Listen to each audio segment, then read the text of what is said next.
টুপি মাথায় দেওয়া আল্লাহ নবী সাল্লাল্লাহু আলাইহি ওয়াসাল্লামের সুন্নাত, আর টুপি না মাথায় দেওয়া, চুলকে স্টাইল করে রাখা, এটা হলো খ্রিস্টানদের কালচার। তো আল্লাহ নবী সাল্লাল্লাহু আলাইহি ওয়াসাল্লাম বলছেন, আল মারউ মা মান আহাব্বা, যে যাকে মহব্বত করে কিয়ামতের দিন সে তার সাথে থাকবে। তো তুমি যদি আল্লাহ নবীকে মহব্বত করো, তাহলে আল্লাহ নবী সাল্লাল্লাহু আলাইহি ওয়াসাল্লাম সর্বদা মাথা টুপি করে থাকতেন। তো নবীকে মহব্বত করে টুপি করলে কিয়ামতের দিন তুমি নবীর সাথেই থাকবে। আর যদি খ্রিস্টানদেরকে মহব্বত করে তাদের মতো চুল রাখো, তাদের মতো নিষ্ঠায় করে চলো, তাদের মতো করে ঘুরো, তাদের মতো প্যান্ট শার্ট পরো, এরকম চুলের স্টাইল, প্যান্টের স্টাইল, প্যান্ট টাকের নিচে প্যান্ট পরো, নামাজ পড়ো না, রোজা রাখো না, খালি ঘুরে বেড়াও, তাহলে এগুলো কি হবে?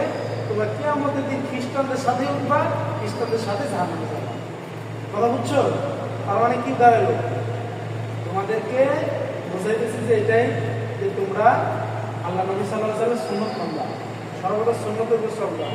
রাসূলের সুন্নাত মাথায় টুপি দেওয়া, দাড়ি রাখা, পাঞ্জাবি টুপি পরা, নামাজ পড়া, ঠিক আছে না? এগুলো করবো, ঠিক আছে তো ইনশাআল্লাহ? আল্লাহ তাআলা তৌফিক দিন। আমিন।